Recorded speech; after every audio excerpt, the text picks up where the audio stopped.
সেইকাৰণে কৈছে তেনায়ং মাংময় মূৰ্তি প্ৰত্যক্ষঃ বৰ্ততে হৰে সেৱনাত শ্ৰৱণাত পাঠাত দৰ্শনাত পাপনাশিনী।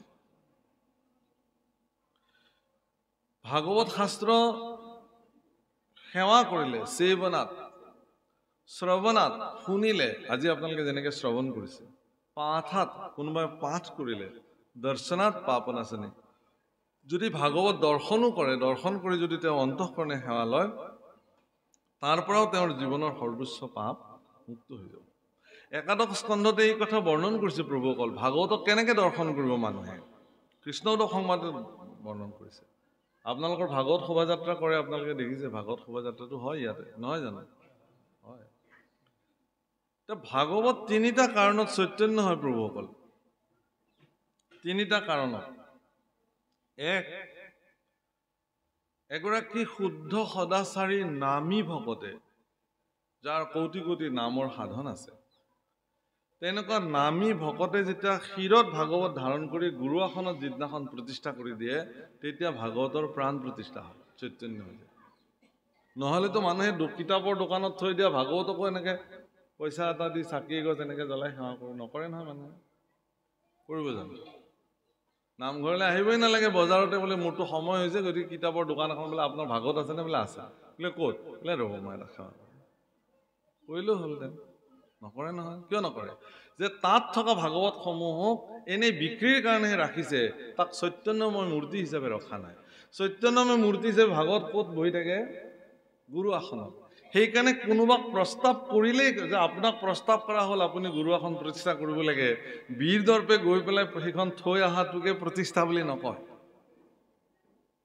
ভাগৱত কোনে প্ৰতিষ্ঠা কৰিব, সেই ব্যক্তিজনৰ সেই ভাগৱত প্ৰতিষ্ঠা কৰাৰ পাত্ৰতা আছে নে নাই তাক ধ্যান কৰিব লাগিব। তেওঁৰ আহাৰ বিহাৰ শুদ্ধ হয়নে নহয়, সদাচাৰী হয়নে নহয়, নিয়মিত তেওঁ গুৰু সেৱা কৰে নে নকৰে, কৃষ্ণ কথাৰে তেওঁ সমৃদ্ধ হয়নে নহয়, ভগৱানৰ মূৰ্তিক তেওঁ জীৱনত সৰ্বদা ধ্যান কৰি পাইছে নে নাই। তেনেকুৱা এগৰাকী শুদ্ধ সদাচাৰী ভক্তৰ শিৰত উঠি যেতিয়া ভাগৱত গৈ গুৰু আসনত প্ৰতিষ্ঠা হয়, তেতিয়াহে ভাগৱত চৈতন্য ৰূপে বিদ্যমান হৈ থাকিব। আৰু সেই গুৰু আসনত আহি যিসকলে সেৱা সৎকাৰ কৰিব তাৰ পৰা কৃপা লাভ হ'ব, তেতিয়া ভাগৱত চৈতন্য। এক। দুই, যেতিয়া কোনো শুদ্ধ সদাচাৰী ভকতৰ দ্বাৰা ভাগৱত পাঠ হয় আৰু সজ্জনসকলে যেতিয়া ভাগৱত শ্ৰৱণ কৰে, সেই মুহূৰ্তত ভাগৱত চৈতন্য হৈ থাকে। তৃতীয়তে, যেতিয়া ভাগৱত শোভাযাত্ৰা হয়, শোভাযাত্ৰা কেনেকে কৰিব লাগে তাকো কৈছে। দণ্ডে ছত্ৰে ভণ্ডে গীতে মাতে নৰ্তকে ভাগৱতক লৈ যাব লাগে নগৰ কীৰ্তন কৰাবৰ কাৰণে, মানে ৰাস্তাই ৰাস্তাই পৰিভ্ৰমণ কৰাব লাগে। সুন্দৰ ছত্ৰ ধৰিব লাগে ভাগৱত মুকলিকে লৈ যাব কেতিয়াও নালাগে। ভাগৱত এনেকে মুকলিকে নিব নালাগে, ভাগৱতৰ ওপৰত ছত্ৰ ধৰিব লাগে। সুন্দৰ পতাকা ল'ব লাগে, ধৰ্মদণ্ড লগত ল'ব লাগে, বাদ্য যন্ত্ৰ শিঙা শংখ ঘণ্টা দবা বজাই যাব লাগে, খোল তাল বজাই যাব লাগে, মংগল ধ্বনি উৰুলি মাজে মাজে ধ্বনি কৰিব লাগে, শংখ ধ্বনি কৰিব লাগে, নাম কীৰ্তন কৰি কৰি ভাগৱতক লৈ যাব লাগে। কিয় লৈ যাব লাগে? যে নামঘৰত থকা চৈতন্যময় ভাগৱতক সকলোৱে দৰ্শন কৰিব সুযোগ নাপাবও পাৰে। এনেকুৱা কিছুমান ব্যক্তি আছে, তেওঁ নামঘৰলৈ অহাই নাই, কোনোদিনে দেখাই নাই।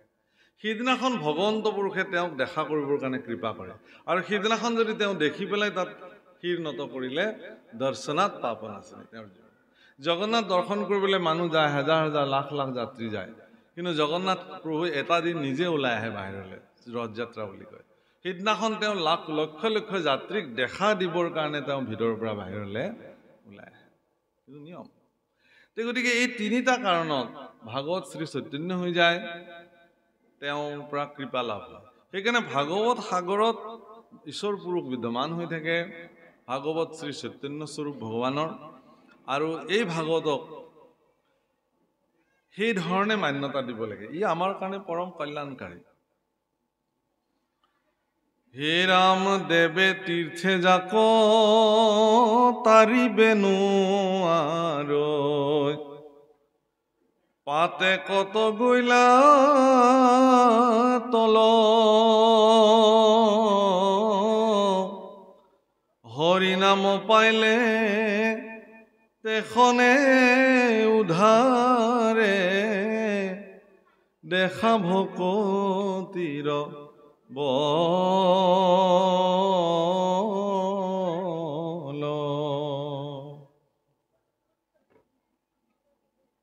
দেৱে তীৰ্থে যাক তাৰিবে নোৱাৰৈ পাতে কত গৈলা তল জীৱবিলাকে পাপ কৰ্মত এনেধৰণে কেতিয়াবা তললে যায় যে কোনো দেৱতাৰ সাধ্য নাই তেওঁক তাৰ পৰা উদ্ধাৰ কৰিব পাৰে হস্তি গৈ যেতিয়া বোকাত পৰে কোনোবাই তাক উদ্ধাৰ কৰিবৰ কাৰণে প্ৰয়াস কৰিব জানো নকৰে দলদল বা যেটো আমি দলদল বুলি কওঁ পিটনিত যেতিয়া হস্তি পৰে তেতিয়া তাক আৰু কোনে উদ্ধাৰ কৰিবলৈ যায় জীৱবিলাকেও পাপ কৰ্ম কৰোতে কৰোতে কৰোতে কৰোতে এনেকুৱাকে মানে পাপত তল যায় যে তাক কোনো দেৱতীৰ্থই উদ্ধাৰ কৰিব নোৱাৰে কিন্তু আচৰিত কথা যে এনেকুৱা পৰম প্ৰচণ্ড পাপীও যদি হৰিনাম জীৱনত প্ৰাপ্তি হৈ গ'ল তেতিয়াহ'লে তেওঁ কিন্তু তাৰ পৰা উদ্ধাৰ পায় বুলি কৈছে হৰিনামৰ সেয়া বল হৰিনামৰ সেয়া সামৰ্থ্য হে ৰাম দুৰাচাৰ যেবে হৰিনাম লয় সিও শুদ্ধ হৈ আতি কৃষ্ণক স্মৰণে হৈ তেখনে অন্তজয়ুতমতি বৰ ডাঙৰ পদ একাদশ স্কন্ধত মহাপুৰুষৰ যে দুৰাচাৰত যেবে হৰিনাম লয় সিও শুদ্ধ হৈ আছে আচাৰক দুৰ্ব্যৱহাৰ কৰোতা সকলেও যদি হৰিনাম লয় তেওঁ শুদ্ধ হৈ যায়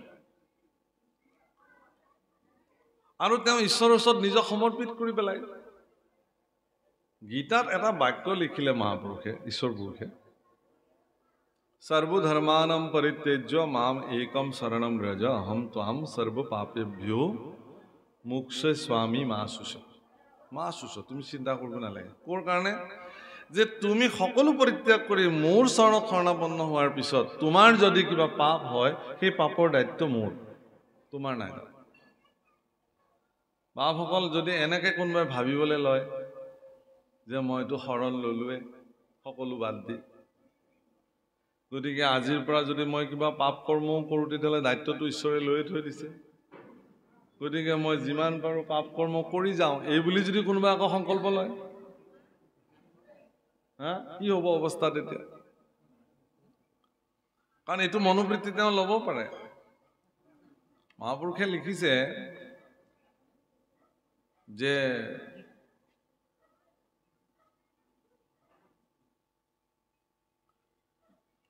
সৰ্বধৰ্ম এৰি এক শৰণ সাক্ষাৎ সুদৃঢ় বিশ্বাসী লৈকো আমাক নকৰিবা ভয় হেৰা কৰো অংগীকাৰ সমস্ত পাপত মই কৰিব উদ্ধাৰ আচলতে অৰ্থটো এইটোৱেই যে এজন ব্যক্তিয়ে যেতিয়া কায় মনোবাক্যে সত্যে সত্যে সত্যে ভগৱন্ত পুৰুষৰ দুখানে অভয়চৰণত নিজকে সমৰ্পিত কৰে শুদ্ধ ভাৱনাৰে ঈশ্বৰ পুৰুষৰ বিশ্বাস যে সেই ব্যক্তিৰ দ্বাৰা তাৰ পিছত আৰু কেতিয়াও কোনো পাপ কৰ্ম সম্পাদিতই নহয়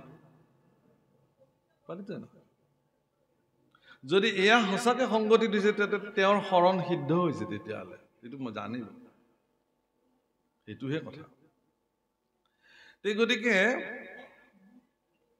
কৃষ্ণক স্মৰণে হুয়ত এখনে অন্তজ উত্তম জাতি অন্তজ শব্দৰ অৰ্থ হ'ল অন্ত মানে নিজ জ মানে জন্ম নিজ জাতত জন্ম কৰা লোকেও উত্তম হ'ব পাৰে এই নিজ জাত আৰু উচ্চ জাত এই ভাৱনা ভাৰতবৰ্ষত নাছিল কিন্তু ভাৰতবৰ্ষৰ সনাতনী পৰম্পৰাত জন্মজাত ব্যৱস্থাক লৈ পেলাই উচ্চ নিচ ব্যৱস্থা নাছিল কাহানি ভগৱানে কৈছে যে চতুৰ্বৰ্ণম ময়া সৃষ্টোৱা গুণ কৰ্ম বিভাগস্য চতুৰ্বৰ্ণ ময়ে সৃষ্টি কৰিছোঁ কিন্তু গুণ আৰু কৰ্মৰ দ্বাৰাহে ইয়াক বিভাজিত কৰা হৈছে তেওঁ কি জাতত জন্মগ্ৰহণ কৰিছে সেইটো বিচাৰ্য নহয় তেওঁ কি কৰ্ম কৰে সেইটোহে বিচাৰ্য তাৰ দ্বাৰা তেওঁ নিৰ্ণীত হয় যদি তেওঁ বেদ আদি পাঠ কৰি ধৰ্মৰ কথা কৈ তাৰ দ্বাৰাই তেওঁ জীৱন নিৰ্বাহ কৰিছে, তেতিয়াহ'লে তেওঁই ব্ৰাহ্মণ। ঈশ্বৰৰ সেৱাত যদি তেওঁ সৰ্বদা প্ৰৱৰ্তি, বেলেগ কাম একো নকৰে তেওঁ। আৰু কোনোবাই যদি ৰাজকাৰ্য চম্ভালি বিচক্ষণ ৰাজনীতিজ্ঞ হিচাপে প্ৰজা পালন কৰিছে, তেতিয়াহ'লে তেওঁই ক্ষত্ৰিয়। তেওঁৰ উপাধি শৰ্মা গোস্বামী যিয়ে নহওক, তেওঁৰ প্ৰজা পালন কৰিছে মানে তেওঁ ক্ষত্ৰিয়। জন্মটো ডাঙৰ কথা নহয়। আৰু কোনোবাই যদি গো আদি পালন কৰি কৃষি কাৰ্য কৰি তেওঁ যদি বেপাৰ বাণিজ্য কৰি পেলাই তেওঁ চলিছে, তেতিয়াহ'লে তেওঁ বৈশ্য, তেওঁ যোনেই নহওক। ব্ৰাহ্মণ, ক্ষত্ৰিয় আৰু বৈশ্য এই তিনিজনে তেওঁলোকৰ নিজ নিজ কাৰ্য সম্পাদিত কৰিবৰ কাৰণে যিসকলক সৰ্বোত্তম সহযোগী হিচাপে জীৱনত গ্ৰহণ কৰি যাৰ পৰা সেৱা গ্ৰহণ কৰিছে, এইসকলে ক্ষুদ্ৰ সেৱক, যাৰ অবিহনে এই তিনিওটা বৰ্ণই নিজৰ অস্তিত্বক স্বাৱিত কৰিব নোৱাৰে, জগতত প্ৰতিষ্ঠা কৰিব নোৱাৰে। বহুত ডাঙৰ কথা। সেইকাৰণে ব্ৰাহ্মণ হোৱাটো সহজ, ক্ষত্ৰিয় হোৱাটো সহজ, বৈশ্য হোৱাটো সহজ, কিন্তু দাস হোৱাটো ইমান সহজ নহয়। দাস হোৱাটো বহুত টান। সেইকাৰণে মাধৱ পুৰুষে কৈছে যে প্ৰভু দাসৰ টানো দাস হলো আমি, মোক দাস। আজিও ভাৰতবৰ্ষৰ সনাতনী পৰম্পৰাত বিশিষ্ট ব্ৰাহ্মণসকলে নিজকে দাস বুলি কয়।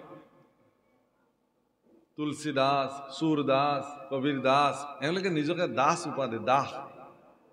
আমাৰ সেই একেই পৰম্পৰাৰে মহাপুৰুষে মথুৰা দাস, নাৰায়ণ দাস ঠাকুৰ, এইবিলাক চব দাস। নাৰায়ণ দাস, মথুৰা দাস। সেইকাৰণে বৰপেটাত যি মানুহ হলেও তেওঁ কলিতাই হওক, যিয়ে হওক, তেওঁ উপাধি দাস লিখে পৰম্পৰা। কাৰণ মথুৰাই যদি দাস, নাৰায়ণে যদি দাস, আমিনো ক'ত বেলেগ, আমিও দাস। গতিকে দাস হোৱাটো বহুত টান কাম। অন্তৰ্য আতিও উত্তম হৈ যায়। পিতামহ ভীষ্মক সুধিছিলে যুধিষ্ঠিৰে যুদ্ধকালীন পৰিস্থিতিৰ সামৰণি, যে হে পিতামহ, মইতো এতিয়া ৰাজ্য চলাব লাগিব, কেনেকে চলাম, উপদেশ দিয়া। বোলে ব্ৰাহ্মণৰ বাক্য শিৰোধাৰ্য কৰিবা। ব্ৰাহ্মণ কোন? যুধিষ্ঠিৰে প্ৰশ্ন কৰিছে। উত্তৰত কি বুলি দিছে? ন কুলেন ন জাত্য বা ক্ৰিয়াৰ্ভি ব্ৰাহ্মণ ভৱেৎ চণ্ডালোপি বৃত্তিষ্ঠ ব্ৰাহ্মণ আছে যুধিষ্ঠিৰ। সেই যুধিষ্ঠিৰ, কোনো জাত বা কুলত জন্মগ্ৰহণ কৰিলে এজন ব্যক্তি ব্ৰাহ্মণ হ'ব নোৱাৰে। তেওঁৰ বৃত্তি সাধনাই তেওঁক পৰিচয় দিয়ে তেওঁ ব্ৰাহ্মণ নে কি। গতিকে তুমি এইটো নিৰ্ণয় কৰি ল'বা, ব্ৰাহ্মণৰ বৃত্তিত তেওঁ প্ৰবৃত্ত হৈ আছে যদি তেওঁ যি জাততে জন্মগ্ৰহণ নকৰক কিয়, তেওঁই ব্ৰাহ্মণ।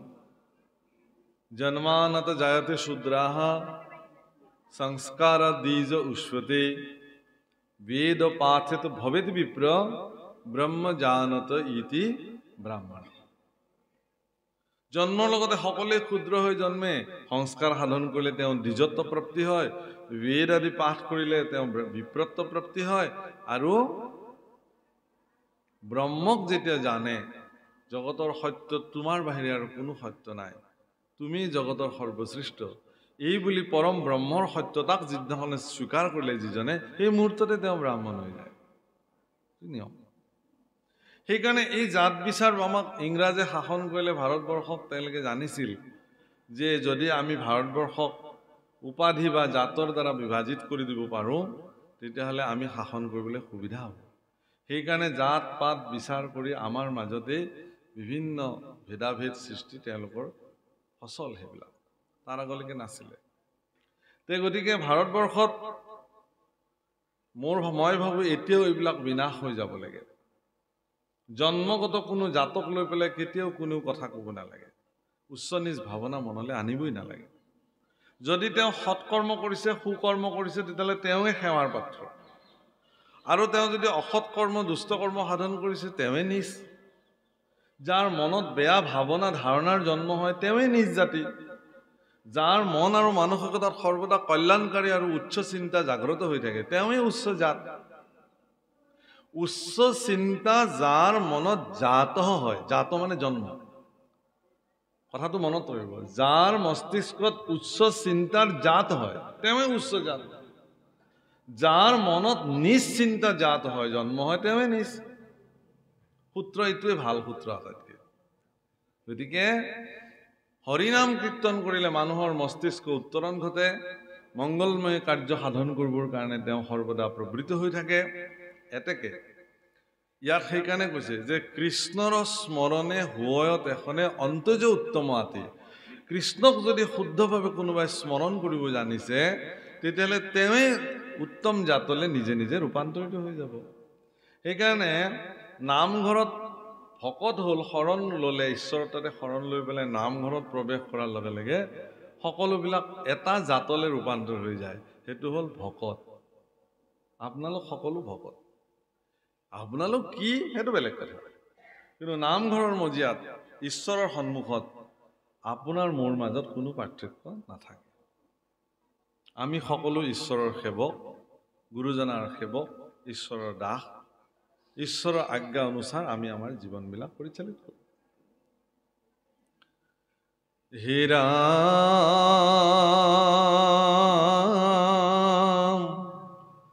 বিষয়ৰ দুখে বাধিবে নোৱাৰে, ভকতি পাতে কহৰে। আচক উত্তম ভকতৰ কথা, সামান্য ভকতুতৰে। বৰ ডাঙৰ কথা ক'লে।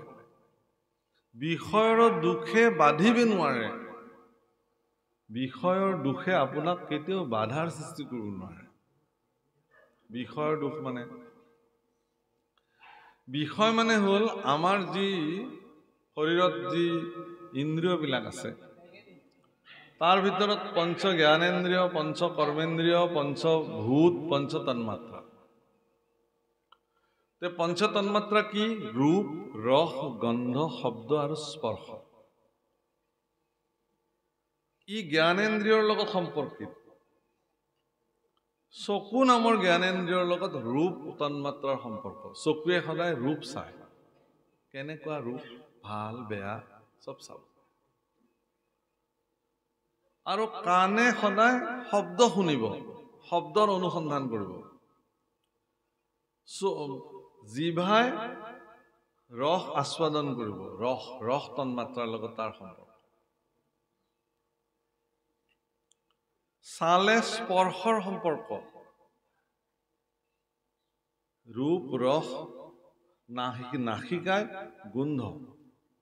এতিয়া প্ৰভুসকল, অত্যন্ত বিষয় লোকসকলে এই পঞ্চ জ্ঞানেন্দ্ৰিয়ৰ দ্বাৰা পঞ্চ তন্মাত্ৰাক এনেধৰণে ব্যৱহাৰ কৰে যে তাৰ কাৰণে তেওঁলোকে নিৰ্ণায়ক ভূমিকা ল'বলৈ যাওঁতে তেওঁলোকৰ খেলি মেলি হয়। মানে আজি যদি তেওঁ আঞ্জাখনত নিমখ বেছিকে পালে, কাইলৈ কমকে পাব। তেওঁৰ মতে তেওঁৰ সোৱাদ হোৱা নাই। তেওঁৰ মতে এইজন মানুহৰ কথাখিনি ভাল লাগে, সেইজন মানুহৰ কথাখিনি বেয়া লাগে। অমুকে ভাগৱত পাঠ কৰিলে শুনিবলৈ ভাল লাগে, অমুকে ভাগৱত পাঠ কৰিলে শুনিবলৈ বেয়া লাগে। অমুকে নামষাৰ গালে শুনিবলৈ ভাল, আমুকে নামষাৰ গালে শুনিবলৈ বেয়া। এই ধাৰণাবিলাক কৰ্ণই সিদ্ধান্ত দিব তেওঁ। বাপসকল, আপোনাৰ জিভাখনক যদি আপুনি নিয়ন্ত্ৰিত কৰি দিয়ে, তাৰমানে এইটোক বিকাৰ বুলি কৈছে, বিষয়ৰ বিকাৰ। তাৰমানে আপোনাৰ জিভাখনে যিটো ৰস তন্মাত্ৰাৰ লগত লগ লাগি পেলাই যি সিদ্ধান্ত লয়, সেই সিদ্ধান্তটো প্ৰকৃত সিদ্ধান্ত নহয়, সেইকাৰণে ই বিকৃতি হয়। যিটো বস্তু মোৰ খাই ভাল লাগে, মোৰ যদি গা আজি বেয়া, সেইটো বস্তু মোৰ কাৰণে বেয়া লাগি যাব, নাই মোৰ ভাল লগা নাই খাবলৈ। যিটো বস্তু খাই মই বহুত ভাল পাওঁ, ভাল পোৱা বস্তুটো মোৰ সন্মুখত আনি দিছে, কিন্তু মোৰ আজি ভাল লগা নাই। কাৰণটো কি? মোৰ মনটো ভাল লাগি থকা নাই আজি। জিভাটো একেখনে, আস্বাদনৰ মস্তিষ্কটো একেটাই, তেতিয়াহ'লে কিয় বেলেগ বেলেগ লাগে? এইটো বিষয়ৰ দুখ, বিকৃতি। কিন্তু আপোনাৰ জিভাখনে যদি ঈশ্বৰৰ নাম, সেই ৰসকে যদি সৰ্বশ্ৰেষ্ঠ ৰস হিচাপে যদি মান্য কৰে, পৃথিৱীৰ বাকী অন্য সমস্ত ৰসত আপোনাৰ ৰুচিহীন যদি হৈ যায়, তেতিয়াহ'লে আপোনাৰ সন্মুখত যি খাদ্যই নপৰক কিয়, তাতে আপুনি ৰস পাব, সন্তুষ্টি পাব। বৰ ধুনীয়া হৈছে, সুন্দৰ হৈছে। সেইকাৰণে সন্তোষম পৰম সুখম, সন্তুষ্টিটো জগতৰ শ্ৰেষ্ঠ সুখ আৰু সজ্জনসকলৰ শ্ৰেষ্ঠ অলংকাৰটোৰ নামে হ'ল সন্তুষ্টি আপোনাৰ সন্তান সন্ততিক এই বেলেগ নালাগে অন্তত এইটো বিষয়ৰ দুখৰ পৰা সৰুৰ পৰাই মুক্ত কৰাই আনকচোন সি জগতত একদম প্ৰতিষ্ঠিত ব্যক্তি হৈ যাব মই আজি ক'লো আইসকলে লিখি লওক